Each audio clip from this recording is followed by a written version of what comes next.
Hi, it's Tony Robbins. Listen, with the holidays coming up, I just wanted to check in with you and see if I could add some value to your life. I'm curious, what's your life like today? How you doing? How's your family? How's your business? The reason I ask is I've spent the last 6 months traveling as much or more than I ever have in my life. I've been working on our TV show, and simultaneously, though, I've been working with people in businesses and their individual life from literally all over the world, all over the United States, but from the U.S. to London, and from London to Fiji, and Fiji to China, China to Singapore, to Thailand, back to Rome. I mean, it's been a whirlwind. And everywhere I go, I see people that are extremely stressed. I see as much stress as ever before, and even though supposedly the economy has begun to turn around, the economy may be turning around, the stock market may be, but most people are not feeling it yet. In fact, the jobs aren't turning around, and so a lot of people are experiencing enormous stress. So how are you? If you're doing really well, I'm here to congratulate you, and I'd like to maybe share something with you that you could use to help somebody that you care about that maybe not doing quite as well as you are. And by the way, we can always do better, so I think these 5 little keys I want to share with you could be helpful for your own life as well. No matter how great you are, take it to the next level. If you are facing challenging times, or if somebody you really care about is, I thought, what could I do real quick, because we're on the internet, that could add some value, maybe give you some perspective, give you just a little bit of a quick plan to really move yourself forward. And where I came up with these little 5 keys was really interesting. Last October, I found myself in a position where, everyone in the world was concerned. I'm getting calls from, my barber to a billionaire financial person that I've managed and coached and helped for the last 17 years. So it was affecting everybody. Trillions of dollars disappearing in the stock market, people's nest eggs disappearing, everybody freaking out saying what to do. And then simultaneously, the Today Show called and they said, could you come on and motivate people? I thought, oh my God, it's not what I do. Well, can you tell them something that could really help them? And I said, well, yes, I can. And I said, how much time do I have? And they said, well, about 5 minutes. And I thought, oh my God, what could you do in 5 minutes? So I began to think about it and said, well, let's look at what you could do that's really real, that's really simple, but that has really worked for me. I have so many tools and strategies just like you do in your life, but I'm usually the guy that gets the call when somebody's really challenged. And I thought, what if I look at this differently? What if I look at what have I done in my life during my most difficult times? And this might be useful for you too, to kind of look at your own life and say, when I was in the toughest times and I was able to pull myself through, how did I do it? What were some of the elements that made the biggest difference in your life when you did those turnarounds, when you made it through whatever was your toughest times? For me, those toughest times in the very beginning were when I was just a kid and my mom and dad separated, and my mom thought I was on my dad's side, so she kicked me out. She kicked him out already. He'd moved back east, and I was literally sleeping in my car trying to figure out how to survive.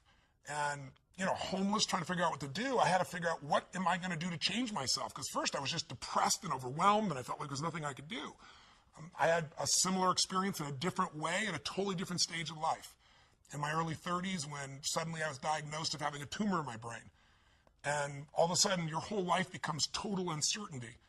And what do you do to turn things around? Well, at the most fundamental level, I did 5 things. And these are the 5 that I invite you to consider and look at in your life to either take yourself to the next level, be able to thrive during these difficult times, or turn yourself around so you can begin to thrive. The first thing I believe you got to do to turn yourself around is really take control of your mind, or specifically, you got to feed and strengthen the mind. The mind is an interesting place, isn't it? I mean, fear can take us over. Uncertainty kind of unleashes all these thoughts that make us start to believe very often that things will always be bad, that we'll never be able to turn it around, or that we don't have the capability. It's just the nature of those inner voices that everybody feels at times. Now, maybe you're not feeling it right now, but I'm sure there are times that you have. So to take control of your focus, what do? Well, I was told all of a sudden I had a tumor, or way back when I'm on my own trying to figure out what to do, I realized that somehow to take control of my mind, I had to feed it. That if I didn't feed my mind, I'd be living on the weeds that came around me. I mean, today, if all you do is, pick up your phone, you've got all kinds of messages that are going to get your full attention, or flip on Google and check out the news, or watch CNN, or whatever it is you do, it's constantly coming at us. One of my first teachers, Jim Rohn, taught me something years ago. He said, Tony, every day you got to stand guard at the door of your mind. He said, I'll give you a good lesson. He said, think about this. What if your worst enemy in the whole world came and dropped some sugar in your coffee? He said, what would happen to you? And I was just a 17-year-old kid just getting started. And I said, what do you mean? I'd have sweet sugar. He said, that's right. He said, what if your best friend with the best intention in the world, drop one drop of strychnine in your coffee. I said, I'd be dead. He goes, that's right. So remember, life is both sugar and strychnine, and you better stand guard at your coffee. Stand guard at the door of your mind, because things feed in there and you start to accept them. They start to become beliefs. You start to make up meanings that take over your life. My fastest way of combating that when I was first brand new, just trying to figure out what to do with my life, was to read. And I was poor. I was literally sleeping in my car. So I'm ancient enough to remember when there wasn't an internet and when I would go to the library. And I would go to that library, and my whole goal was feed the mind. Feed the mind for at least an hour minimum a day, and sometimes more than that, where I would read somebody's biography. I'd read the story of somebody who went through some unbelievably difficult time and how they turned it around. And it gave me perspective. Or I'd read a book like As a Man Thinketh. If you haven't read it, it's worth reading again and again. You can read the book in about 20 minutes. Or I'd read Man's Search for Meaning, where all of a sudden Viktor Frankl, a man who was literally living at that time in Auschwitz, losing all of his family, and he figured out how to make it through that time and add value. These stories, these things fed my mind something nutritious, something strong. If we are what we eat, we are what we read, we are what we listen to. Later on, I began to feed my mind, about understanding the ideas around health principles and how people had turned themselves around who had tumors, who had cancer. I did the same thing most of my life, starting when I was 17, by listening to audio tapes. I went out, I was constantly feeding my mind. I didn't let or hope that a good idea would interrupt me or interject itself upon me. I knew a great idea had to be pursued. I had to go after it. I had to feed and strengthen my mind every single day. So I did it with audio tapes, I did it with books, and I did it by literally doing incantations, saying to myself something over and over again with such intensity till my mind began to believe it. So reading, listening, feeding your mind is the first step to get out of that place of uncertainty and to start to re-tap into your real ability to thrive in any environment. What's the second key? Well, number 2 is you got to feed and strengthen your body. As simple as that sounds, if you've been around any of my work at all, I believe physiology first. And sometimes even try to feed your mind. You can feed it, but those thoughts keep coming back. What's going to change that mind faster than anything else is a radical change in your body, a radical shift in your physiology. How do you do it? Well, think about this. When times are really uncertain, fear creeps in. And what is fear? Fear is something quite physical. It takes a hold of you when it's really there and intense. We've all had that gut level fear, that dark night of the soul at times where it feels like, nothing's going to work. So how do you turn it around? Yeah, you feed your mind, but you also strengthen that body. When's the last time you really pushed yourself? You went on a run, a slight jog or a walk, but at the end, you pushed yourself for that last 2 minutes, 5 minutes, whatever it was, till you felt like your heart was pumping up, like going to spit out blood, where there was an intensity in you. I know I sound over the top, but that's how I turned myself around. Way back then, when I was literally just starting my journey, I was 38 pounds heavier than I am now, and I was starting to feed my mind, but it wasn't enough. I had to really feed my body, and the way I did it is I decided to go on this run. I picked up, these, in those days, I had cassette tapes. Again, that's how ancient I am. Sorry, there was a time before, iPods or anything of that nature. And I listened to this song, this cassette tape. It was by this group, and it was a female group called Heart. And the song was Barracuda, I'll never forget.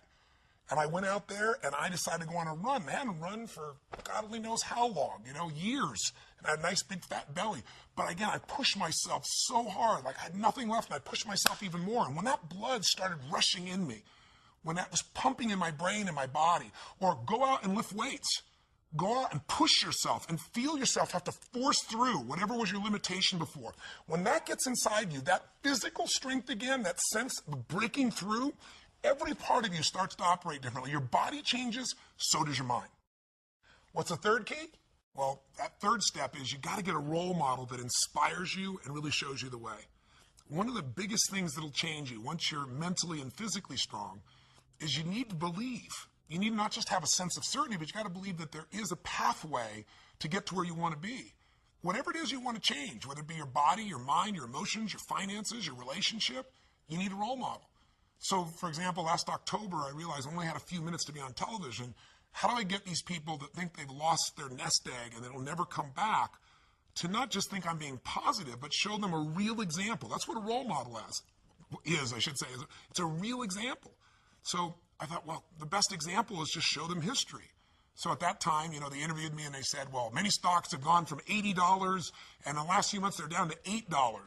And I said, well, let me tell you the good news and the bad news. Some of those $8 stocks are going to be $5 or $2 or $1. Many of them are going to go to 75 cents.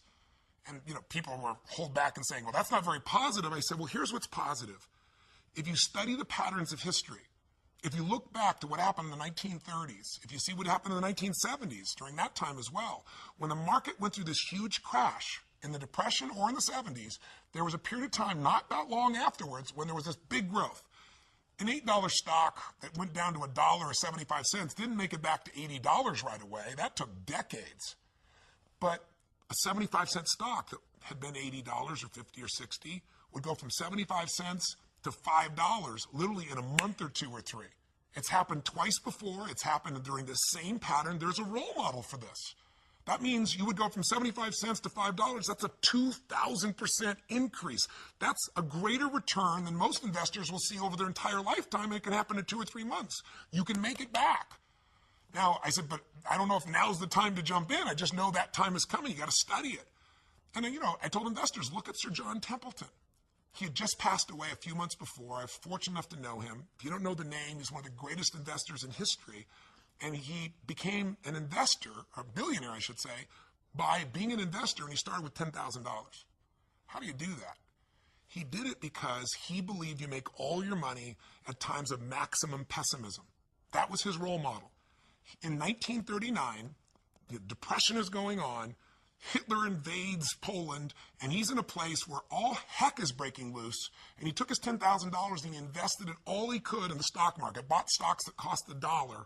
Many of these stocks were near bankruptcy. But what do you think happened after the war? Things got back to normal. The season always comes back. He became a billionaire from those investments. He invested in Japan when no one would invest in Japan because no role model would do that. They just got bombed. The country's down to mud and dirt. He bought things for pennies that grew and he sold them for a huge profit. If you're looking to make your business successful today and you're trying to think, how do I do this in this tight economy? Look around at role models. Who around you is still doing well? There are people. You just got to find them. Look at Zappos. Zappos is a company that only a few years ago was sitting around in a garage, and in this economy, they're thriving, selling shoes. They're going to do $1 billion this year.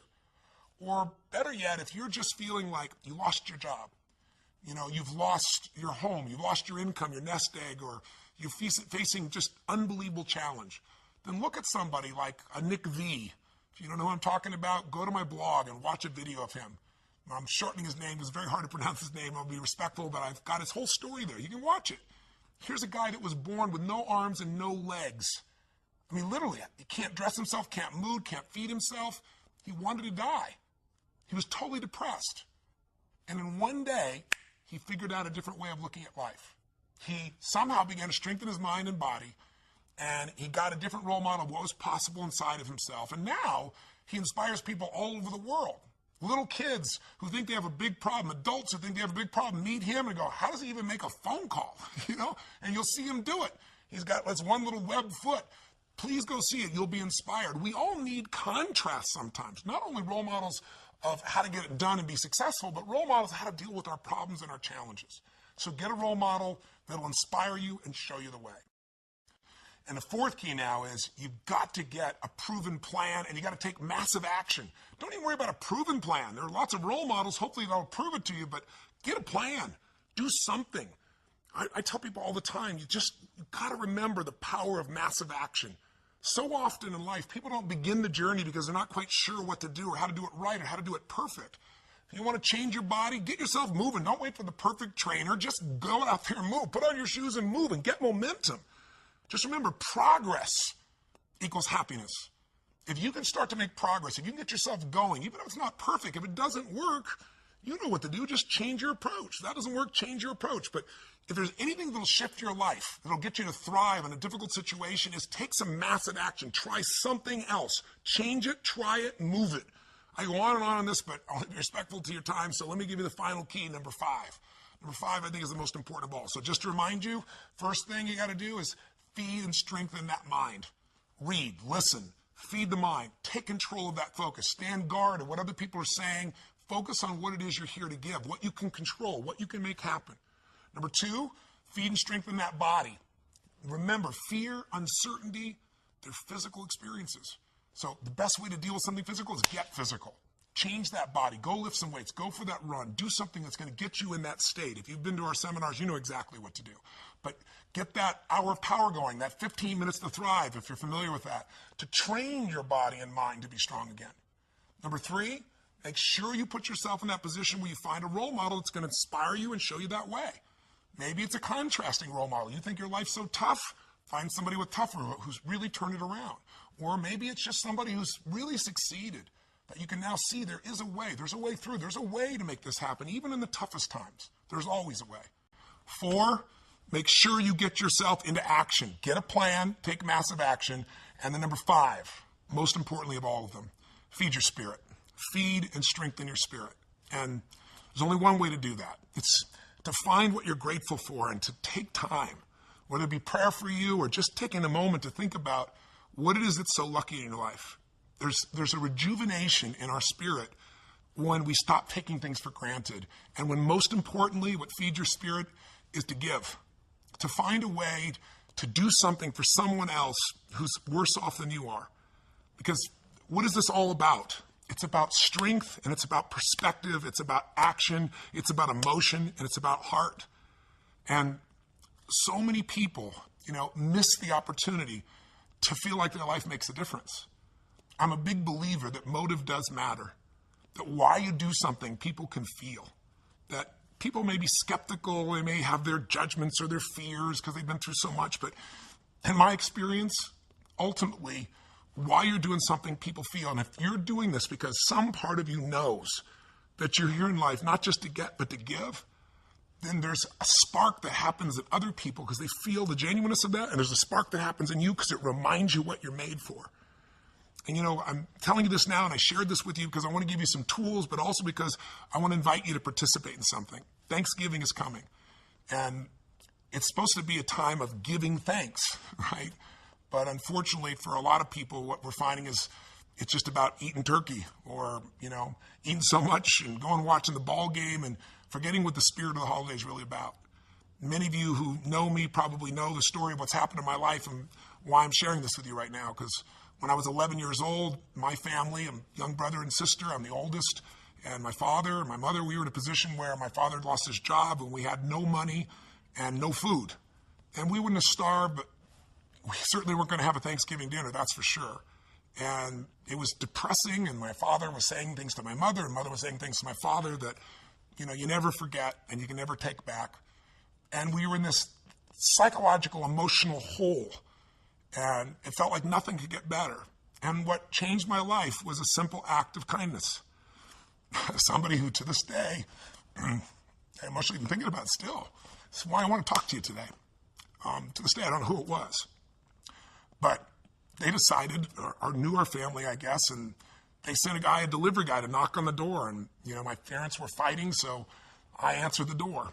And there was this tall man standing there with this big box of food, everything you could imagine for this holiday. And beside him on the ground was this black pan with an uncooked turkey in it.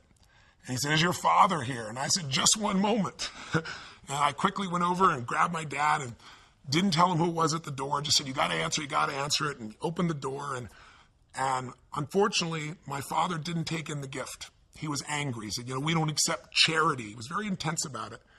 And it was a seminal experience in my life because I wanted to celebrate. And ultimately, it became a celebration for the rest of my family.